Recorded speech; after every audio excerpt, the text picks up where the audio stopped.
കോഴിക്കോട് കേന്ദ്രമായി പ്രവർത്തിക്കുന്ന NEET coaching പ്ലാറ്റ്ഫോമായ ഡോപ്പ രാജ്യത്തെ പ്രമുഖ പരിശീലകനായ ഡോക്ടർ ഭാട്ടിയുമായി സഹകരിക്കാൻ ധാരണയായി. കോഴിക്കോട് ഫറൂഖിൽ നടന്ന ചടങ്ങിൽ ഡോപ്പയുടെ പുതിയ ലോഗോ പ്രകാശനം ചെയ്തു. നീറ്റ് പരീക്ഷയിൽ മികച്ച വിജയം നേടിയ വിദ്യാർത്ഥികളെയും ചടങ്ങിൽ ആദരിച്ചു.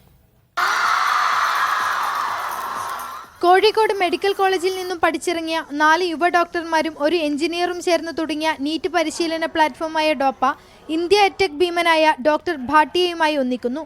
കോഴിക്കോട് ഫറൂഖിൽ നടന്ന ചടങ്ങിൽ ഡോക്ടർ നച്ചിക്കട്ട് ഭാട്ടിയ ഡോപ്പയുടെ പുതിയ ലോഗോ പ്രകാശനം ചെയ്തു.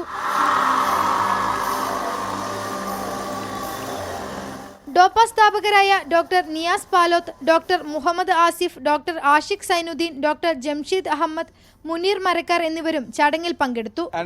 ഇന്നത്തെ ഒരു വലിയ പ്രത്യേകത എന്താണെന്ന് വെച്ചാൽ നമ്മൾ അടുത്ത ഒരു ലെവലിലേക്ക് മൂവ് ചെയ്യാനുള്ള ഒരു സ്റ്റെപ്പ് നമ്മൾ എടുക്കുകയാണ്. കേരളത്തിൽ മാത്രം ഒതുങ്ങി നിന്നുകൊണ്ടിരുന്ന ഒരു പ്ലാറ്റ്ഫോം എന്നുള്ള നിലയിൽ നിന്ന് നമ്മളൊരു ഓൾ ഇന്ത്യ പ്ലാറ്റ്ഫോമിലേക്ക് ഗ്രോ ചെയ്യാണ്. വേറൊരു സ്റ്റൈലാണ് എൻട്രൻസ് എക്സാം എന്ന് പറയുന്നത്. അതിന് വളരെ ഫോക്കസ്ഡ് ആയിട്ടുള്ള ട്രെയിനിങ് ആവശ്യമാണ്. അപ്പോൾ ഈ ജേണിയിലൂടെ കടന്നുപോയ എല്ലാവരും തന്നെയാണ് നമ്മൾ. അപ്പോൾ അതിൻ്റെ ക്രക്സ് അറിയാം. ഈ ഒരു നോളജ് കുട്ടികൾക്ക് ഷെയർ ചെയ്യാം, അവർക്ക് അതിനെ പ്രാപ്തരാക്കാം, മെഡിക്കൽ എൻട്രൻസിൽ നല്ല ഉന്നത വിജയം കരസ്ഥമാക്കുക എന്നാണ് നമ്മുടെ ambition. India's first and largest doctors NEET academy എന്ന് പറയുന്ന ആ ഒരു വേർഡ് മീനിങ് ആക്കാനും വേണ്ടിയിട്ട് പാൻ ഇന്ത്യ ലെവലിൽ അവരുടെ നെറ്റ്വർക്കും അവരുടെ കണക്ഷനും ഉപയോഗിച്ച് നമ്മൾ മുന്നോട്ട് പോകാനാണ് നമ്മളുടെ പ്ലാന്.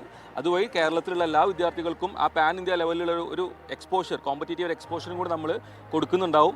നീറ്റിൽ ഉന്നത വിജയം നേടി മെഡിക്കൽ പ്രവേശനം ലഭിച്ച വിദ്യാർത്ഥികളെയും ചടങ്ങിൽ ആദരിച്ചു. മന്ത്രി വി അബ്ദുറഹ്മാൻ അവാർഡുകൾ വിതരണം ചെയ്തു.